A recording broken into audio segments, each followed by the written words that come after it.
نحمده ونصلي على رسوله الكريم أما بعد أعوذ بالله من الشيطان الرجيم بسم الله الرحمن الرحيم وما خلقت الجن والإنس إلا ليعبدون صدق الله مولانا العظيم আলহামদুলিল্লাহ সুম্মা আলহামদুলিল্লাহ। মহান আল্লাহ রাব্বুল আলামিনের দরবারে শুকরিয়া আদায় করছি, যিনি আমাদেরকে আজকের এই মাসিক ইসলাহি মজলিসে নিজেদের ইসলাহের জন্য হাজির হওয়ার তৌফিক দান করেছেন। আলহামদুলিল্লাহ। বাদ মাগরিব থেকে আমরা বয়ান শুনছিলাম। সকল বয়ানের লক্ষ্য আমাদের জীবনের লক্ষ্য ঠিক করা। আমরা ওয়াজ নসিহত শুনি, ওয়াজ করি, মাকসাদ হলো জীবনের মাকসাদ ঠিক করা। প্রত্যেক সফরের একটা মাকসাদ থাকে, একটা উদ্দেশ্য থাকে, লক্ষ্য থাকে। আমি এখান থেকে চিটাগাং যাব, তাহলে অবশ্যই একটা উদ্দেশ্য থাকবে। যার সামান্য আকল আছে, বুঝ বুদ্ধি আছে, সে উদ্দেশ্যহীন সফর করে।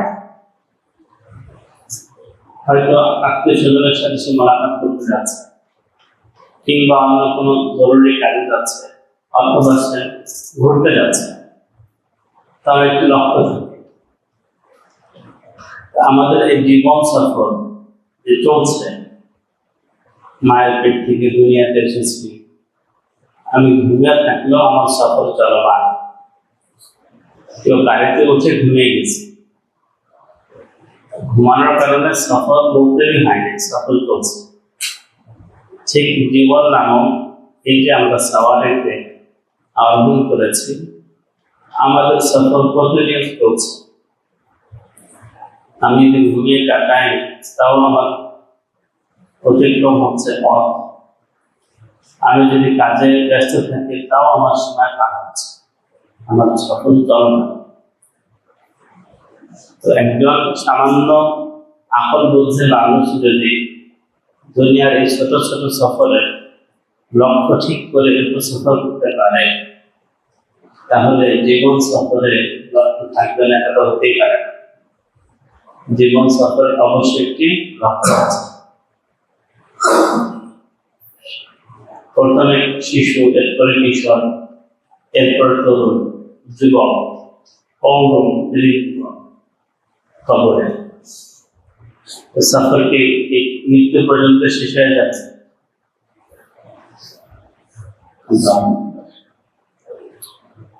যে ব্যক্তি দুনিয়াতে এসেছে তার চলে যেতে হবে, এই কথা তো সবাই বিশ্বাস করে। সে কাফের হোক আর মুমিন হোক, এই কথার বিশ্বাস সবারই আছে যে আমার এই জীবন সফর একদিন শেষ হবে। একদিন আমার এই জীবনের স্পন্দন থেমে যাবে, আমার দেহের এই হারাকাত নড়াচড়া একসময় নিশ্চল হয়ে যাবে, থেমে যাবে। আমার এই বাক শক্তি বিলোপ হবে, দৃষ্টি শক্তি আমাদের থেকে হারিয়ে যাবে, শ্রবণ শক্তি থাকবে না, আমার দেহের কোনো শক্তি থাকবে না। এই কথা কাফেরও বিশ্বাস করে, মুমিনও বিশ্বাস করে। হ্যাঁ, মুমিন এটাও বিশ্বাস করে এই জীবন সফরে যা অর্জন হলো সেটা পরকালে সে পাবে। কাফের এটা বিশ্বাস করে। মুমিন আর কাফের পার্থক্য পরকাল নেই, দুনিয়ার সফর নিয়ে কোনো ইখতিলাফ নেই, সবাই মেনে নেয়। আমার এই জীবন সফরের উদ্দেশ্য কি? আমরা যেহেতু বিশ্বাস করি আমাদের সফর মৃত্যুর পরও চলমান থাকে, আমাদের দেহের স্পন্দন বন্ধ হবে, রোহের স্পন্দন বন্ধ হবে না। আমাদের দেহের চলা বন্ধ হবে, রোহের চলা বন্ধ হবে না। আমাদের দেহের গতি নিথল হবে, নিশ্চল হবে, কিন্তু রোহের গতি সেটা বন্ধ হবে না, সে নিথল নিশ্চল হবে না। এই রূহ আলমে আরওয়াহে সফর করবে। এই রূহ আরশে আজিমের নিচে, জান্নাতের নিচে, সিদরাতুল মুনতাহার পাশে ইল্লিয়িন আছে, সেখানে গিয়ে অবস্থান করবে। যদি জান্নাতি হয় সেখানে অন্য কিছু মুলাকাত হবে।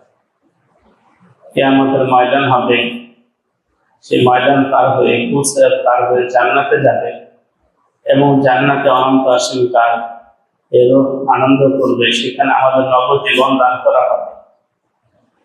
এই সব আমরা বিশ্বাস করি। বিশ্বাস যেহেতু করি, তাহলে আমাদের সফরের মাকসাদ বোঝা সহজ,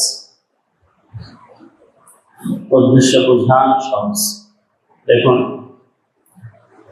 হাকিমুল উম্মাত আশরাফ আলী থানভী রহমতুল্লাহ আলাইহি একবার ট্রেনে সফর করছিলেন। ট্রেনে কোথাও গিয়েছেন, তখন এক লোক তাকে অনেকগুলো আখ হাতিয়ে দিয়েছে। গ্যান্ডারে যাকে বলি আমরা, আখ অনেক। এখন এই আখগুলো উনি ট্রেনে উঠাবেন, তো ভাড়া লাগবে। তো যিনি টিকিট কাটবেন, টিকিট মাস্টার, তিনি বললেন যে হুজুর আপনার একটা ভাড়া লাগবে। কেন? আমি টিটিকে বলে দেব, সে আপনাকে ধরবেন। এই টিটি কোন পর্যন্ত যাবে? অমুক স্টেশন পর্যন্ত। আমার সফর তো আরো দূরে চলমান থাকবে। বললো উনি পরবর্তী টিটিকে কারকে বলে দেবে, সে আপনাকে কিছু করবে। বললো এরপরে আমার সফর তো আরো চলবে। বললো এরপর তো আপনি নেমে যাবেন। তো না ভাই, আমার সফর তো আরো দূরে চলবে। আমার পরকাল আছে, হাসরের মাঠের সফর আছে।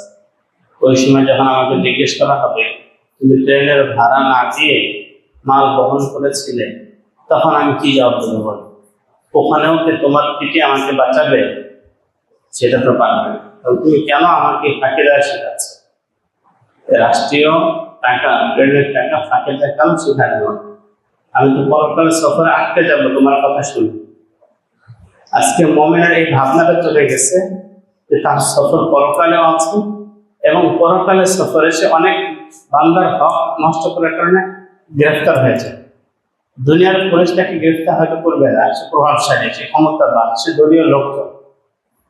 কিন্তু আল্লাহ পাকের কাছে দল বেদলের কোনো প্রশ্ন না, প্রশ্ন হলো তুমি কি নিয়ে এসেছো। এই জন্য জীবন সফরের মাকসাদ ঠিক করা হলো আমাদের এই মূলগুলো মাকসাদের উদ্দেশ্য। আল্লাহ তাআলা নিজে বলেছেন, আমা খালাকতুল জিন্না ওয়াল ইনসা ইল্লা লিয়াবুদুন। মানুষের জীবনের মাকসাদ কি?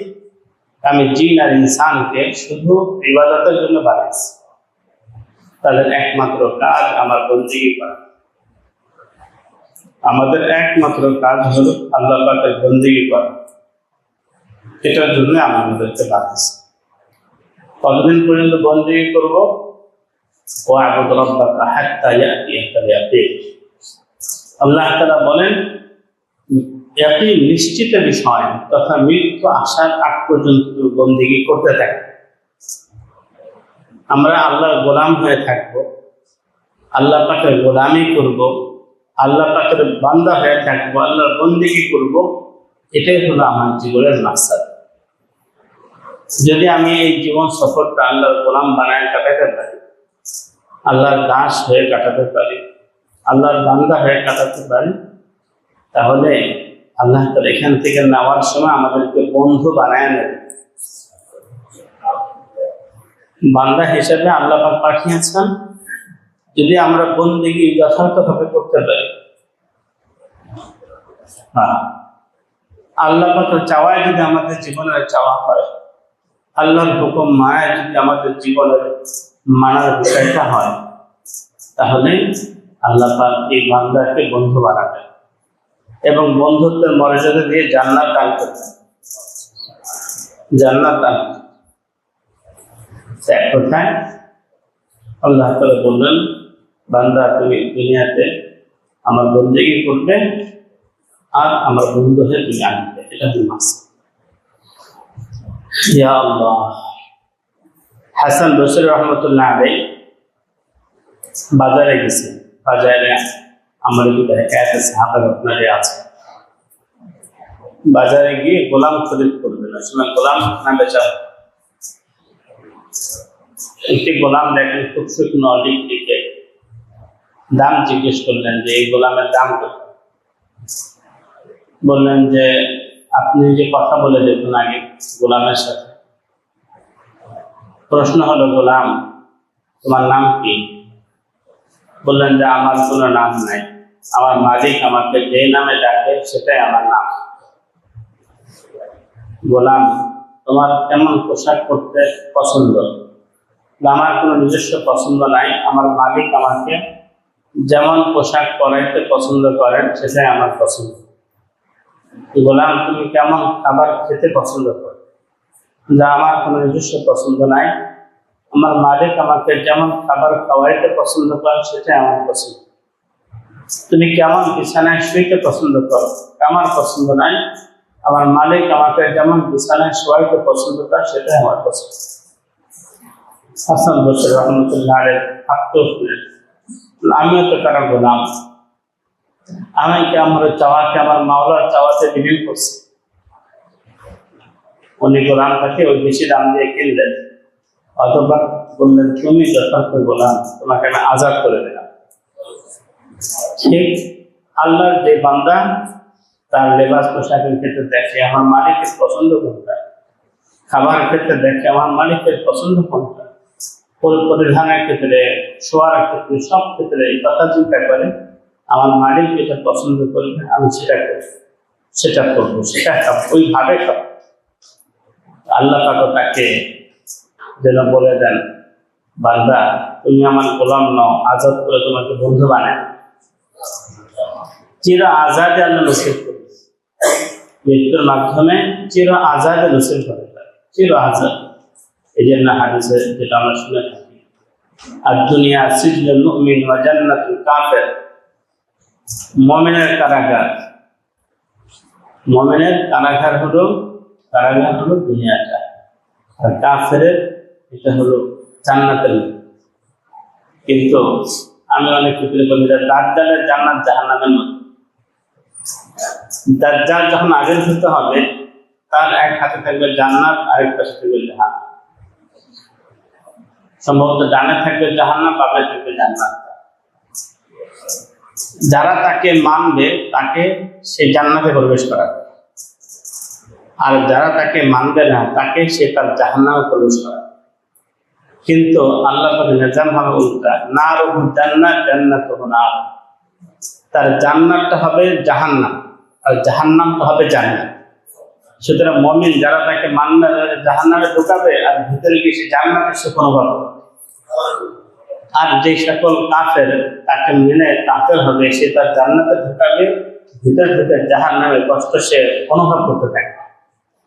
ঠিক দুনিয়া রঙিন হাতছানিতে যারা দুনিয়ার মধ্যে পাগল হয়ে গেছে, সবচেয়ে অশান্তিতে আছে জাহান্নামের মধ্যে। আর যারা নিজেদেরকে বন্দী করে নিছে, আল্লাহর ভালোবাসায় আমি বন্দী হয়ে গেলাম, আমি সব দেখবো না, সব শুনবো না, সব করবো না, আমি আল্লাহর মহব্বতে বন্দী। আল্লাহ তারা এই বন্ধুত্বের মধ্যে তাকে জান্নাতের সুখ দান করে।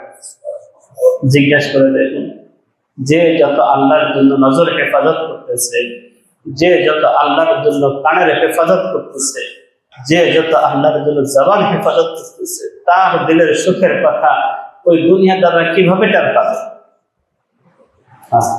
সম্ভবই না। গুনাহ করে শান্তি আসতেই পারে না, শান্তির উপকরণ আসতে পারে। যেমন দাজ্জালের জান্নাতে শান্তির উপকরণ আছে, শান্তি নাই। ঠিক দুনিয়ার এই চাকচিক্যের এটা জান্নাত শান্তির উপকরণ, এসি আছে, গাড়ি আছে, বাড়ি আছে, সব আছে। আসল যেটা এই সব কিছুর মাধ্যমে আসার কথা, ওই শান্তিটুকু নাই। আমাদের দুই জগতের সাথে সম্পর্ক, আল্লাহওয়ালাদের সাথেও আমাদের কিছু সম্পর্ক আছে আলহামদুলিল্লাহ, আবার দুনিয়াদার ভাইদের সাথেও আমাদের সম্পর্ক আছে। আমরা দেখি দুই দিকে হালাত, একদিকে কি জান্নাতের সুখ, আর একদিকে জাহান্নামের আযাব। এই জন্য মুহতারাম, দুনিয়ায় যে ব্যক্তি আল্লাহর জন্য নিজেকে বন্ধী করে নেবে আল্লাহর মহব্বতে, সে ব্যক্তি দুনিয়া থেকে জান্নাতের সুখ অনুভব করতে থাকবে ইনশাআল্লাহ। আজ মহব্বত সিজল গুল শামি শাওয়াত, জাল্লাল রহমতুল্লাহ বলেন, মহব্বতের দ্বারা জেলখানাটাও ফুল বাগান হয়ে যায়। জেলখানায় যদি মহব্বত থাকে সেটাই ফুল বাগান। আজ মহাব্বত রানজাহারা হাত আর মহব্বতের দ্বারা সকল কষ্ট আরামে পরিণত হয়ে যায়। जिंदगी को कैफ पाई घर से दिल पर गम रहा, उनके गम के फैज से मैं गम में भी बेगम रहा। तो जिंदगी बड़ मजादार, যদিও পরেশানি অনেক আছে। আল্লাহর এ পাওয়া, আল্লাহর বিচ্ছেদ বেদনার এই এক মায়া, দুনিয়ার সকল মায়ার মধ্যে আমাকে খুব বেশি চিন্তাহীন নিশ্চিন্ত রাখছে। अल्लाह मुसीबत आईने राहत है अगर हो आशिक के साहिब, मुसीबत आईने राहत है अगर हो आशिक के साहिब, किसी परवाने से पूछो कि जलने में मजा क्या है। যদি সত্যিকার আল্লাহ তাআলার আশিক হতে পারে তাহলে এই বিপদটাই শান্তির কারণ হয়ে যায়। বলতেছে কোন পতঙ্গকে কি পতঙ্গকে জিজ্ঞেস করো ওই আগুনে ঝাঁপ দিয়ে জ্বলার মধ্যে কি মজা। সে আগুনে ঝাঁপ দিয়ে পাখা পড়ে গেছে, আরেক পাখা দিয়ে সে উড়া দিয়ে আবার ঝাঁপ দিয়ে পড়তেছে, কি মজা জিজ্ঞেস করে। ঠিক আল্লাহর ভালোবাসা এই পরিমাণ লাজ্জাতের মজা যে দুনিয়া দ্বারা কল্পনা করতে পারে। মুহতারাম, আল্লাহ তাআলা দুনিয়াতে আমাদেরকে পাঠিয়েছেন আল্লাহর বন্দেগী করতে, বান্দা হয়ে থাকতে। কেমন বান্দা? ওই গোলাম যেমন নিজের সব কিছু আল্লাহ পাকের মর্জিতে বিলীন করে দিতে হবে, সেগুলো মালিকের মর্জিতে বিলীন করে দিয়েছে। প্রিয় নবী সাল্লাল্লাহু আলাইহি ওয়াসাল্লাম কি পরিমাণ সম্মানিত ছিলেন আরবে, কি পরিমাণ সম্মানিত। সবাই তার আমানতগুলো নবীদের কাছে রাখতো, সাদিক বলতো, আমিন বলতো, সবাই সম্মানিত বলতো। কি দরকার ছিল তার এই কষ্টের জীবন বেছে নেওয়া? আল্লাহদেরকে আল্লাহর দিকে দাওয়াত দিতে হবে, মানুষকে মুমিন বানাতে হবে। আর মানুষ পেরেশানিতে আছে, খুনোখুনি হানাহানি মারামারির মধ্যে আছে, এই পেরেশানিতে উনি এই গাড়ে ফেরাস চূড়াই দিয়ে কেন ধ্যানমগ্ন হবে? আল্লাহ পাক যখন তাকে হুকুম করলেন তিনি বলতে পারতেন না আল্লাহ আমি পারবো না, কিন্তু না, কষ্টের জীবনকে বেছে নিয়েছে। কেন? এই কষ্টের মধ্যে রাহাত, আমার মালিকের চাওয়াই আমার চাওয়া। এই জন্য তাইফে যখন তাকে রক্তাক্ত করা হলো, 3 দিন তাকে পাথর বর্ষণ করা হলো। সিরাতে খাতামুল আম্বিয়ার ভিতরে আছে নবী সাল্লাল্লাহু আলাইহি ওয়াসাল্লাম দেহটা কেটে রক্তাক্ত হয়ে রক্তগুলো ঝরে ঝরে পায়ের জুতার ভিতরে জমাট হয়ে গেছে।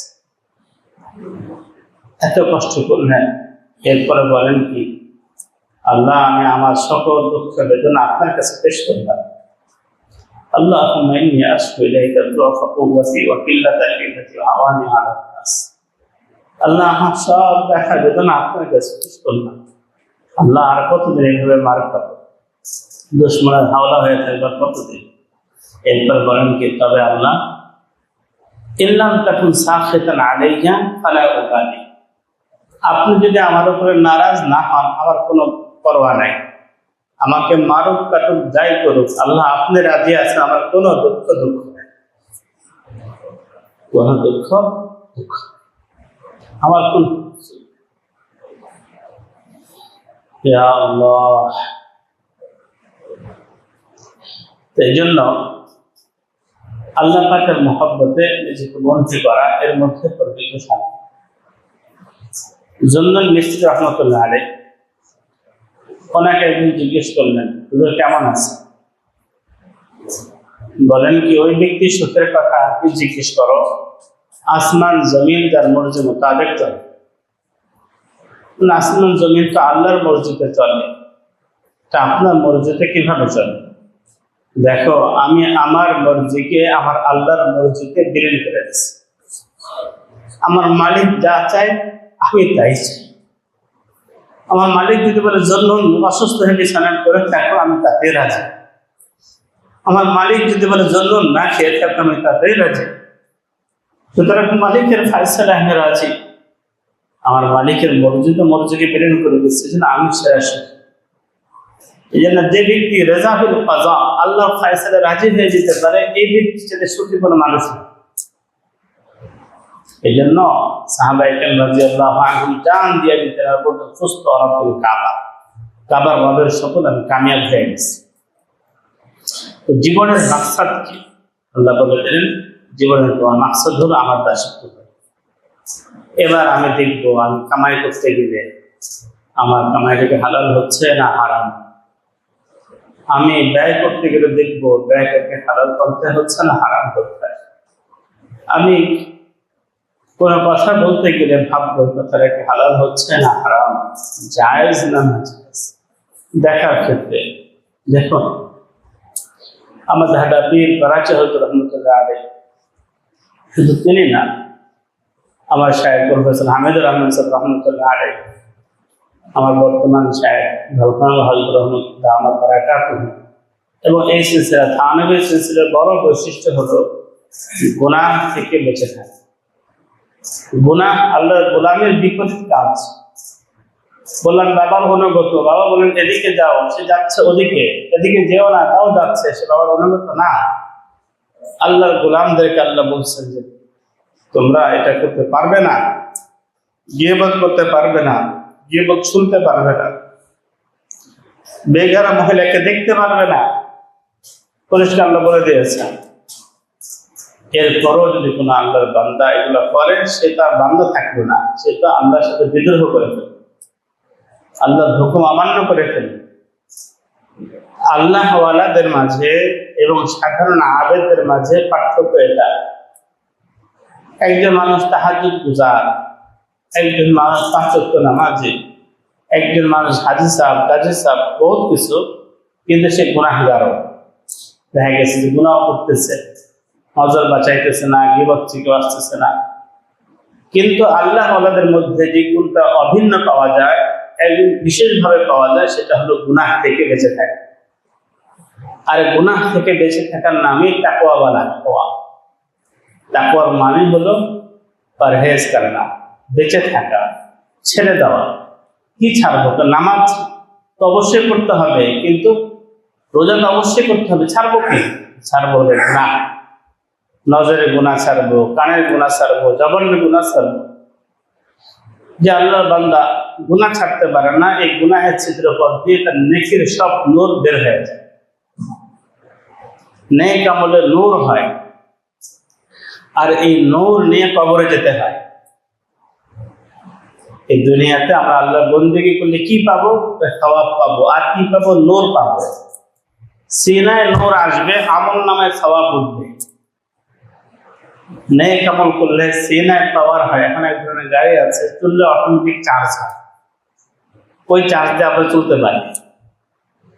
ঠিক বান্দা যখন আমল করে তার সিনায় নূর আসে, আর তার আমল নামায় সওয়াব উঠে। এই নূর তার পরকাল লাগবে। আল্লাহ পাক কোরআনে কারিমে সূরা তাহরিমে বলেন, ইয়া আইয়ুহাল্লাযীনা আমানু তুবু ইলাল্লাহি তুবু ইলাল্লাহি তাওবাতান নাসুহা। হে ঈমানওয়ালারা, আল্লাহর কাছে খাঁটি তওবা করো। আল্লাহু আকবার। তাহলে কি হবে? তোমাদের গুনাহ মাফ করবে, তোমাদের জান্নাত দেবে। বলে একটু বলেন, ইয়াওমা লা ইউখিজিল্লাহুন নাবিয়্যা ওয়াল্লাযীনা আমানু মা'আ। ওই দিন, যেদিন আল্লাহ তাআলা নবীকে এবং নবীর সাথে যারা মুমিন তাদেরকে আল্লাহ লজ্জিত করবেন না, অপদস্থ করবেন না।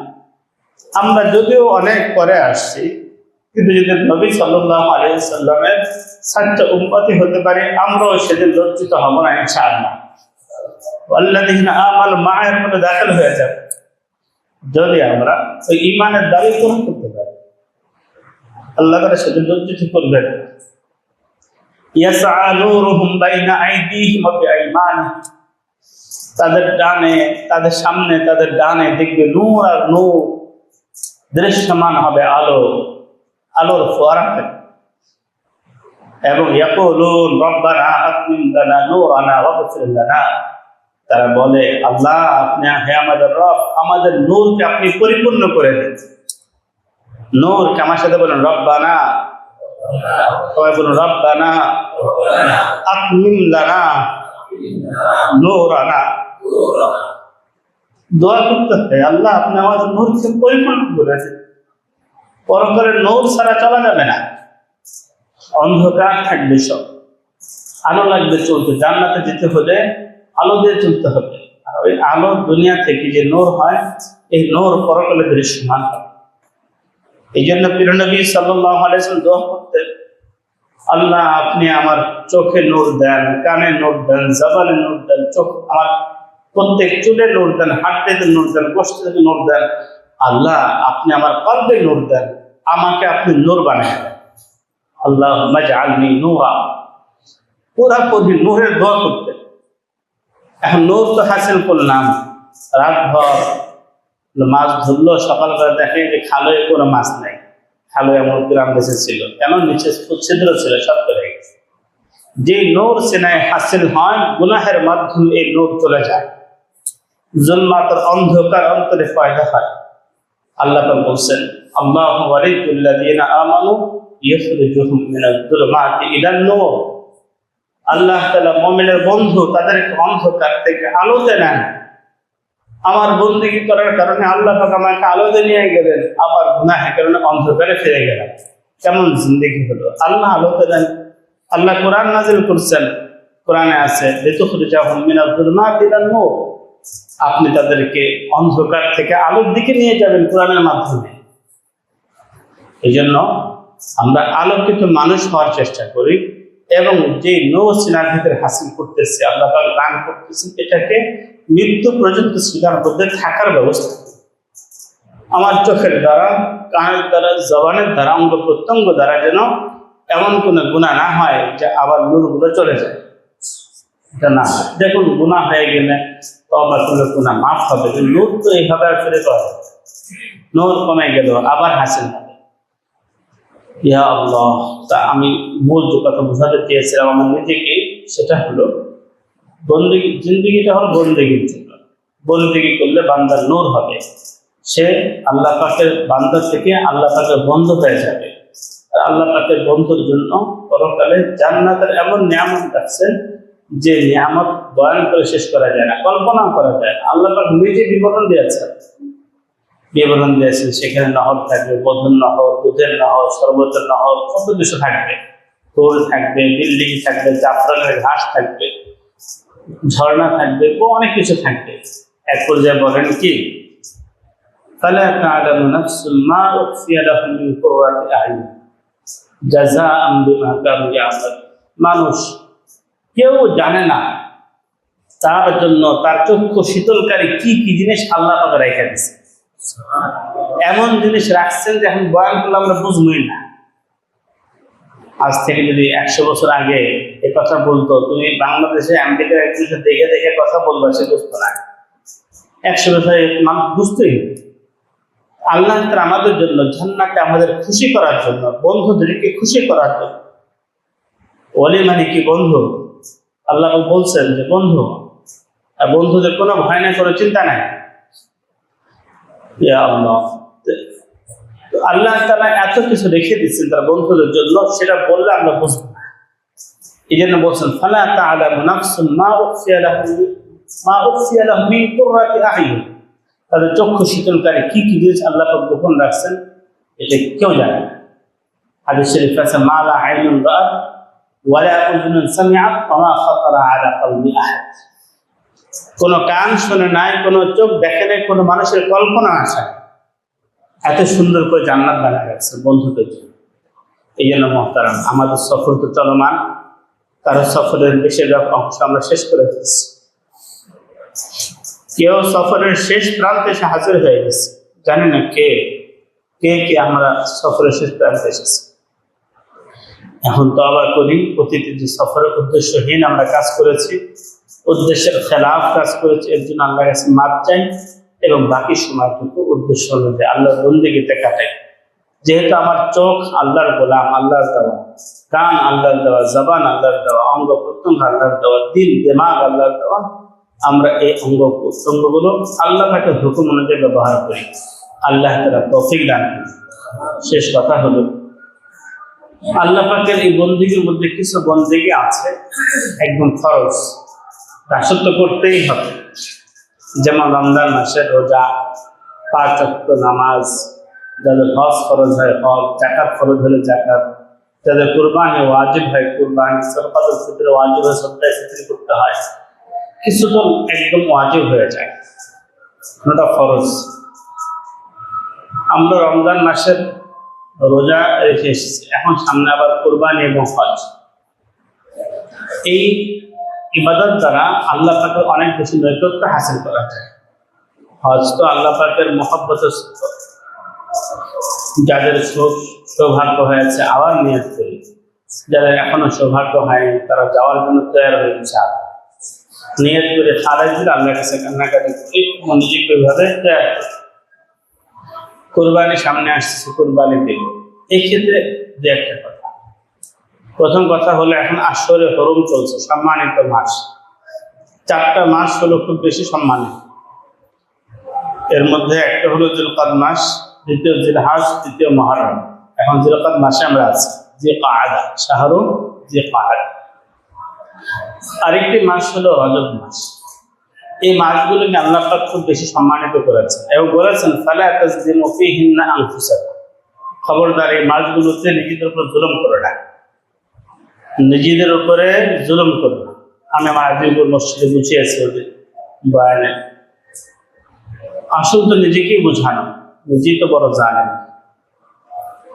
যে আজকে যদি আমি কারো ঘরে আগুন লাগাই দিই, আমাকে জানেন বলবেন না আপনারা? কি কারো মশারের ভিতরে একটা সাপ ছেড়ে দিলাম, জালেম বলা হবে কিনা? কত বড় জালেম, সাপ ছেড়ে দিচ্ছে মশারের ভিতরে। আমি যদি কারোর মাথার উপর গরম পানি ঢেলে দিই, জালেম বলতে। এখন আল্লাহ পাক কোরআনে বলছেন, হাদিস শরীফও আছে, দুনিয়ার এই গুনাহ জাহান্নামের আযাব হয়, গুনাহের কারণে জাহান্নামের আগুন জ্বলতেছে, প্রজ্বলিত হয়। গুনাহের কারণে জাহান্নামের সাপ গুচ্ছ তৈরি হয়, গুনাহের কারণে জাহান্নামের টকবকে ফুটন্ত পানি তাকে ফুটন্ত পানি দ্বারা শাস্তি দেওয়ার ইন্তজাম হয়। এখন যে ব্যক্তি গুনাহ করে নিজের কবরকে সাপে ধরতেছে, যে গুনাহ করে নিজের পরকালকে আগুনে জ্বালাইতেছে, এই ব্যক্তিকে জালেম হবে না? কি বলে? আমরা প্রত্যেকেই তো আজকে বুঝে হোক না বুঝে হোক গুনাহ করে পরকালকে আগুন দিয়ে ভরতেছি, সাপ দিয়ে ভরতেছি। কত বড় জুলুমের কাজ! নিজের জন্য নিজে আগুন জ্বালাইতেছে, নিজের জন্য নিজে সাপ বিচ্ছু তৈরি করতেছে, নিজের জন্য নিজে গরম পানির ব্যবস্থা করতেছে। এর থেকে জুলুম আর কি হয়? এই জন্য বলা হয় ইন্নী যালামতু নাফসি যুলমান কাসীরা। আমরা দোয়া মাসুরা করি, আল্লাহ আমি আমার নফসের উপর অনেক জুলুম করছি, অনেক গুনাহ করেছি। এখন তো আমরা জুলুম করে ফেলছি, এই মাসগুলোতে আমরা তওবা করি। আর আল্লাহ পাক আমাদেরকে বলছেন বিশেষভাবে এই মাসগুলোতে জুলুম করো না, আর গুনাহ করবো না ইনশাআল্লাহ। নিয়ত করে আর গুনাহ করবো না। এবং সামনে জিলহজ মাসের প্রথম দশক আসতেছে, ওই দশকের আমল আল্লাহর কাছে সবচেয়ে পছন্দের। হাদিস শরীফে আছে মা মিন আইয়ামিন আল আমালুস সালিহু ফীহিন্না আহাব্বু ইলাল্লাহ মিন হাযিহিল আইয়াম। এই দিনগুলোতে আমল করার চাইতে অধিক প্রিয় আমল আল্লাহর কাছে আর কোনো দিন নেই। এই জন্য ওই 10 দিন খুব বেশি আমলে কাটানোর চেষ্টা করি। তারা কোরবানি করবো, নখ মোচ ইত্যাদি মাস শুরু হওয়ার আগে কেটে ফেলবো, আবার কোরবানি করার পরে কাটবো, এর মধ্যে না কাটে। দেখুন হাজী সাহেবরা হজে যাচ্ছেন, তারা ওখানে গিয়ে ইহরাম থাকবো, তারা নখ কাটবে না, আর আমরা এখানে বসে সাদৃশ্য হয়ে যাচ্ছে। আল্লাহ পাকের মেহেরবানি। আর যারা হজে যাবে তাদের জন্য দোয়া করি। আমার ইনশাআল্লাহ আগামী বৃহস্পতিবার সম্ভবত সফর, আমার টিকিট যেটা দেওয়া আছে 14 তারিখ, বেলা 3:30টায়। সবার কাছে দোয়া চাই আল্লাহ পাক যেন হজ্জে মকরুর নসিব করে। আমিন। বেশি যাওয়াটা কামিয়াবের আলামত না। অনেক মানুষ আছে জীবন একবারও হজে যায় না, কিন্তু জান্নাতে ডাইরেক্ট জান্নাতে চলে যাবে। আর রিয়ার সাথে হজে গেলাম, কি লাভ হলো? এই জন্য হজে যাওয়া তো কাম্য, কিন্তু রিয়া বাদ দিয়ে আল্লাহর জন্য যাওয়া কাম্য। এই জন্য আমরা তো গুনাহগার, আল্লাহ তাআলার জন্য হারামাইন শরীফানে আদবের সাথে আল্লাহর মহব্বতে হজটা করার তৌফিক দান করতে এই দোয়া আপনাদের কাছে চাই। আর আমরা তো মানুষের দায়িত্ব নিয়ে যাই, বদলি হজে চাই। যেহেতু বদলি হজ মানে কি আরেকজনের হজ করে দিতে হয়, তো উনি নিজে হজে ত্রুটি করলে ওনার দায়, এখন আমি তার হজে গিয়ে ত্রুটি করি তখন ডাবল অন্যায় হয়ে যায়। এই জন্য আল্লাহ পাক যেন সঠিকভাবে হজটা পালনের তৌফিক দান করে। আপনি দোয়া চাই, আমি ইনশাআল্লাহ আপনাদের জন্য দোয়া করব। এরপরের বিষয় হলো যে হজের এবং কুরবানির মূল বিষয় কি? মূল বিষয় হলো তাকওয়া, আল্লাহর ভালোবাসা অর্জন, আল্লাহর ওলি হয়ে যাওয়া। কুরবানির ব্যাপারে আল্লাহ বলছেন, লা ইয়ানালুল্লাহু লুহুমুহা ওয়ালা দিমাউহা ওয়ালাকিন ইয়ানালুহু তাকওয়া মিনকুম। আল্লাহ তাআলার কাছে তোমার রক্ত গোশত কিছুই পৌঁছে না, পৌঁছে তোমার দিলের তাকওয়া। তুমি কোন ভাব নিয়ে কুরবানি করছো সেটা আল্লাহর কাছে পৌঁছে, কোন মহব্বত নিয়ে। এই জন্য ইব্রাহিম আলাইহিস সালাম সবচেয়ে প্রিয় বস্তু তার আপন কলেজার পুত্র সন্তানের গলায় ছুরি চালাচ্ছে। ঠিক টাকা আছে কুরবানি দিয়ে দিলাম এটা না, কুরবানির জন্তুর সাথে মহব্বতের সৃষ্টি করা এবং তাকে যে যখন কুরবানি করে দিলে মায়া হয়, আমার মহব্বতের গোসেম আল্লাহ জন্য কুরবানি করছে। এই জন্য কুরবানির জন্তু কোন ত্রুটিপূর্ণ হতে পারে না, একদম নিখুঁত হতে পারে। শেখুল হিন্দ মাহমুদুল্লাহ হাসান দেওবন্দ রহমতুল্লাহ আলাইহি, দারুল উলুম দেওবন্দ শেখুল হাদিস এবং পুরা ভারতবর্ষ শেখুল হিন্দ, শেখুল আরব আল আজম ছিলেন। হুজুরের একটা অভ্যাস কিতাবগুলোতে পাওয়া যায়, হুজুর প্রতি বছর কোরবানি করার পরে একটা পশু কিনতেন, পরবর্তী বছর কোরবানি দেওয়ার জন্য গরু কিনতেন। সারা বছর এই গরুটা পালতেন, খুব আদর করে। এমনকি যখন দারুল উলুম দেওবন্দে পড়াইতে যেতেন গরুটা লয়ে যেতেন। গরুটা দেওবন্দের মাঠে ঘাস খাইতো, কিন্তু কোনো একবার এমন হয় না যে দেওবন্দের মাঠে সে পেশাব পায়খানা খেয়েছে, দূরে সরে করে আবার আসে, এমন তরবিয়ত হয়ে যেত। এরপর যখন কোরবানির দিন আসতো, তিনি যখন শরীরে কোরবানি করতে যাইতেন, উনিও কাঁদতেন, গরুটাও কাঁদতেন। এই মহব্বতের সাথে কোরবানি করতেন আল্লাহর জন্য। লান তানালুল বিররা হাত্তা তুনফিকু মিম্মা তুহিব্বুন। তোমাদের প্রিয় বস্তু কোরবানি না করা পর্যন্ত, আল্লাহর রাস্তায় ব্যয় না করা পর্যন্ত তুমি নেকি অর্জন করতে পারলে না। এই জন্য আল্লাহর রাস্তায় আমরা প্রিয় বস্তু কোরবানির চেষ্টা করি, টাকা অল্প হোক আর বেশি হোক, হালাল মাল থেকে কোরবানি করি। আল্লাহ পাক হালালটাই কবুল করেন। 7 শরীকের একজনের মাল হারাম হয়ে গেলে বাকিদের কোরবানি হয়। এই জন্য শরীক নির্বাচনের ক্ষেত্রেও খুব সতর্ক থাকা, পারলে নিজেরা একটা দেওয়া। নবী সাল্লাল্লাহু আলাইহি সাল্লাম অনেক কোরবানি করতেন, একবার 100 করছে, উম্মতের পক্ষ থেকে কোরবানি করছে। উম্মতের সামর্থ্য থাকলে নবীজি সাল্লাল্লাহু আলাইহি ওয়াসাল্লাম পক্ষ থেকে কোরবানি করা হচ্ছে, সামর্থ্য থাকলে কোরবানি করা। তিনি আজ থেকে 1450 বছর আগে এসে আমাদেরকে ভুললেন, আমাদের জন্য কোরবানি করলেন, আমাদের পক্ষ থেকে কোরবানি করলেন। আমাদের উচিত সামর্থ্য থাকে চেষ্টা করা, সামর্থ্য না থাকলে বাস, এটা তো ফরজ ওয়াজিব না, মহব্বতের বিষয়। যাদের সামর্থ্য আছে আমরা করার চেষ্টা করবো। আরেকটা বিষয় হলো তাকওয়া হাসিলের সাথে, তাকওয়ার সাথে কোরবানি করা, তাকওয়ার সাথে হজ করা। কারণ আল্লাহ তাআলা কোরআনে হাবিল কাবিলের কোরবানির ঘটনা শুনেছে। সেখানে হাবিলের কোরবানি তো আল্লাহ পছন্দ করলেন, কবুল করলেন, কাবিলের তা কবুল হলো না। তখন সে বলল না, কাবিল হাবিলকে বলতেছে আমি তোমাকে হত্যা করব। তখন হাবিল যে কথা বললো, তুমি যদি আমার দিকে তোমার হস্ত প্রসারিত করো, আমি আমার হাত তোমাদের প্রসারিত করবো না। ইন্নী আখাফুল্লাহ রাব্বুল আলামিন, আমি রব্বুল আলামিনকে ভয় করি। আর এর আগে তিনি বলছিলেন ইন্নামা ইয়াতাকাব্বালুল্লাহু মিনাল মুত্তাকিন। আল্লাহ পাকের আয়াত, ওই ঘটনা পরিপ্রেক্ষিতে কুরবানি হাবিলটা কেন কবুল হলো, কাবিলটা কেন হলো না? আল্লাহ পাক বলেন ইন্নামা ইয়াতাকাব্বালুল্লাহু মিনাল মুত্তাকিন। আল্লাহ তাআলা মুত্তাকি বান্দারটাই কবুল করেন, মুত্তাকি বান্দারটাই আল্লাহ কবুল করেন। সুতরাং আমি যদি আমার আমল কবুল করাতে চাই, হজ কুরবানি কবুল করাতে চাই, আমার মুত্তাকি হতে হবে। এই জন্য আজকে আমরা দ্বিতীয় নিয়ত করে আমরা মুত্তাকি হব ইনশাআল্লাহ। মুত্তাকি হব ইনশাআল্লাহ। যে মুত্তাকি হয়ে যায়, আল্লাহ পাক দুনিয়াতেও তার জন্য রিজিকের ব্যবস্থা করেন, পেরেশানিতে মুক্তির ব্যবস্থা করেন, যথেষ্ট হয়ে যান। তার জন্য আল্লাহ তাআলা তার গুনাহকে মাফ করে দেন, আসমান জন্য বরকত দরজা খুলে দেন, কোরআনে আছে বিভিন্ন আয়াত। আর পরকালে মুত্তাকি তো জান্নাতের উচ্চ মাকামে থাকবে ইনশাআল্লাহ। মুত্তাকিকে যে গুনাহ থেকে বেঁচে থাকে। আর তাকওয়া হাসিল হয় আল্লাহ ওয়ালাদের সুহবত থেকে, তাকওয়া হাসিল হয় আল্লাহ পাকের জিকির ফিকির দ্বারা। আল্লাহ তাআলা আমাদের সবাইকে এই নিয়ামতগুলো, প্রত্যেকটি তাকওয়ার এই দৌলত সবাইকে দান করেন।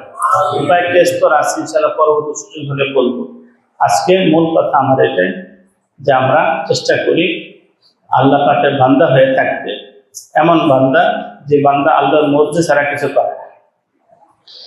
কথা হলো আমি কিভাবে খেলে আল্লাহ খুশি হব, কিভাবে ঘুমলে আল্লাহ খুশি হবে, কিভাবে চললে খুশি হবে, এর মডেল হিসাবে আল্লাহ তাআলা নবী সাল্লাল্লাহু আলাইহি সাল্লামকে দান করেছে।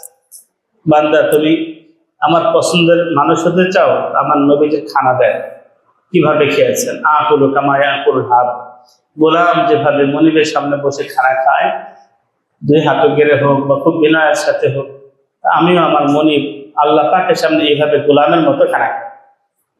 এখন তো কিছু হইলে চেয়ার টেবিল, ভাই সফরে গেলাম চেয়ার টেবিলে খেলাম, না যায় কিছু না, বাসায় স্থায়ীভাবে এই সুন্নাতের খেলার ব্যবস্থাপনা, এটা তো গোলামের আলামত না।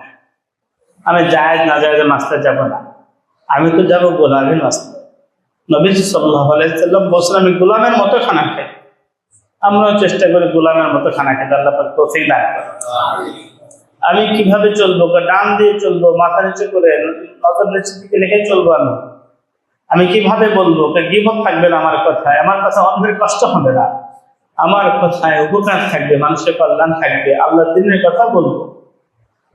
আল্লাহ বলে দিচ্ছেন, মডেল দিলাম আমার নবীজিকে, লাকাদ কানা লাকুম ফি রাসূলিল্লাহি উসওয়াতুন হাসানা, রাসূলুল্লাহর মধ্যে তোমাদের জীবন উত্তম আদর্শ আছে।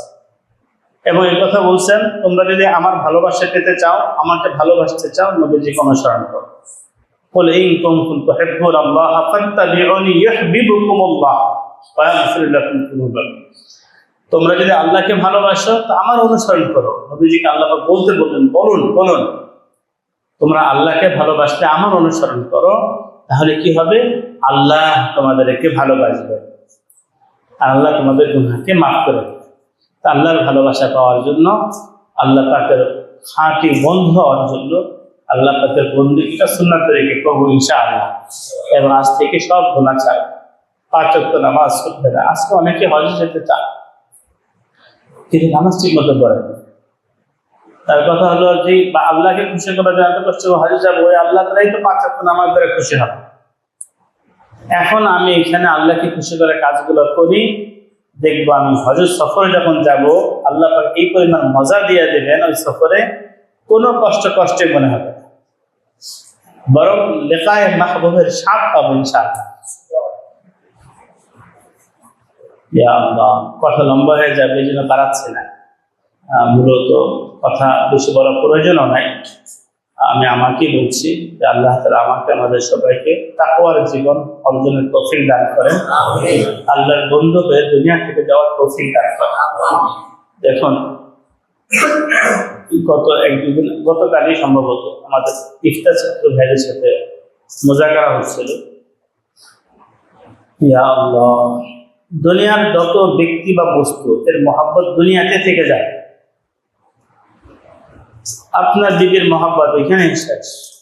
দুনিয়ার আপনার বাসা ভালোবাসা ঘরের সাথে, বাড়ির সাথে, আপনার দোকানের সাথে, গাড়ির সাথে, এখানেই শেষ। কিন্তু যিনি আল্লাহকে ভালোবাসে তার মহব্বত পরকালেও থাকবে।